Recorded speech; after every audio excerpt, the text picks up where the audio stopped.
وہ intellectual dimension جو ہے اسے حاصل کرو اور اللہ کو یاد کر کے اور ذکر کر کے اللہ تعالیٰ کا وہ جو دوسری ڈائمینشن ہے اس کی جو انکانشیس ڈائمینشن اس کو حاصل کرو، اور اس طریقے سے جو ایمان حاصل ہوگا وہ یقیناً پائیدار ہوگا۔ اس کے بعد پھر جو اگلی آیات ہے اس میں پھر اس کے تار کو اللہ نے واضح فرمایا، وہ انشاءاللہ آگے جا کے ہم دیکھیں گے۔ تو تھوڑی سی پکٹوریلی اس کو پلاٹ کرنے کے لیے ہوں کہ آج کل ذریعہ بات اس طریقے سے نظریات سمجھنا آسان ہوتا ہے۔ تو اگر ہم اپنے لیول کو ایک ڈرا کریں ایک گراف کی شکل میں، تو اگر ہم صرف غیر شعوری ایمان پر رلائی کریں گے جیسا کہ ابھی معاملہ ہے، تو پھر یہ معاملہ کچھ اس طریقے سے ہے کہ یہ فلکچویٹ کر رہا ہے ایک خاص لیول پہ، بڑے کم تر لیول پہ۔ اب اس میں یہ ہے کہ جب یہ جو سائن ویو ہے آپ دیکھ رہے ہیں، یہ جب یعنی ہمارا جو ایمان مضبوط ہوتا ہے تو یہ اوپر کی طرف جاتی ہے، یعنی یہ ایمان کا لیول جو ہے وہ شو کر رہی ہے نا یہ ویو۔ تو جب یہ ہمارا ایمان مضبوط ہوتا ہے تو ہم اچھے اعمال کرتے ہیں، لیکن بعد میں جب ایمان نیچے جاتا ہے، بعض اوقات زیرو سے بھی نیچے جاتا ہے تو پھر برے اعمال کرتے ہیں۔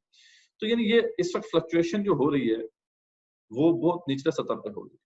اگر ہم اس کو شعوری جو ہے ایمان حاصل کر لیں، اس میں انٹلیکچوئل ڈائمینشن بھی ایڈ کر لیں، تو انشاءاللہ یہ جو ہے لیول بڑھ جائے گا۔ فلکچویشن تو پھر بھی ہوگی، اوور آل لیول آف ایمان جو ہے وہ آپ کو پتا ہے کہ وہ فلکچویٹ ہوگا، اس میں تو کوئی شک کی بات نہیں ہے، کیونکہ وہ دونوں کا مجموعہ ہے۔ غیر شعوری ذرائع سے جو ہمیں ایمان حاصل ہو رہا ہے اور جو شعوری ذرائع سے ایمان حاصل ہو رہا ہے، دونوں مل کے ٹوٹل جو ہے وہ ایمان ہمارا بنتا ہے۔ تو وہ انٹلیکچوئل ڈائمینشن اور وہ جو قلب کی ڈائمینشن، تو عقل اور دل دونوں جو ہیں ان کی جو سورسز ہیں ان سے جو ہمیں کنٹریبیوشن مل رہی ہیں مین ایمان کے اس سمجھ لیں کہ وہ جو برتن ہے اس کے اندر دونوں جو ہے سوتوں سے وہ پانی آ رہا ہے، تو اس کا جو کمبائنڈ جو ہے سمجھ لیں کہ حجم وہ ایمان کی وہ ٹوٹل سمجھ لیں کیپیسٹی جو ہمارے دل کے اندر ہے۔ تو اگر ہم اس کو بڑھانے میں کامیاب ہو جائیں تو یہ فلکچویشن تو پھر بھی ہوں گی، لیکن کم سے کم وہ بہت نچلی سطح پہ یا زیرو سطح پہ تو نہیں ہوں گی، جس سے یہ ہے کہ ہمارے کردار کے اندر ایک استحکام آئے گا انشاءاللہ، اور ہم ایک بہتر مسلمان بننے کے قابل۔ تو یہ ہے جی تصور نمبر 1۔ ہم نے کیا ایکسپلین کیا کہ 2 قسم کے ایمان، ایک غیر شعوری ایمان اور دوسرا شعوری ایمان۔ غیر شعوری ایمان وہ ہے جس کے اندر صرف اور صرف جو ہے دل کی گواہی کی بنا پر ایمان حاصل کیا جائے، اور شعوری ایمان وہ ہے جس کے اندر دل کے ساتھ ساتھ عقل کی گواہی کو بھی شامل کر دیا جائے، اور یہ پھر میں نے اس کی جو مختلف ڈائمینشن آپ کے سامنے واضح کی ہیں۔ اب آپ اپنا بتا دیں کہ آپ کو یہ کانسیپٹ ابھی جو ہم نے کانسیپٹ نمبر 1 ایکسپلین کیا وہ سمجھ میں آ گیا ہے یا نہیں؟ جی کچھ مجھے الحمدللہ پازیٹیو فیڈ بیک مل رہا ہے، سارے لوگ جو بھی سن رہے ہیں وہ کائنڈلی کلک ضرور کریں یس یا نو پہ تاکہ مجھے انپٹ مل سکے۔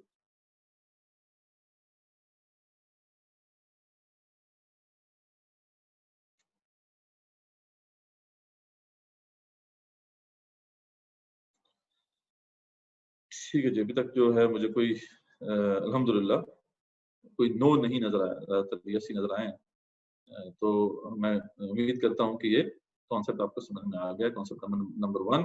باقی لوگ جو ہیں ڈیفینیٹلی ایک ریکارڈ ہو رہا ہے سیشن، بعد میں آپ کو یہ کاپی مل جائے گی، آپ دوبارہ بھی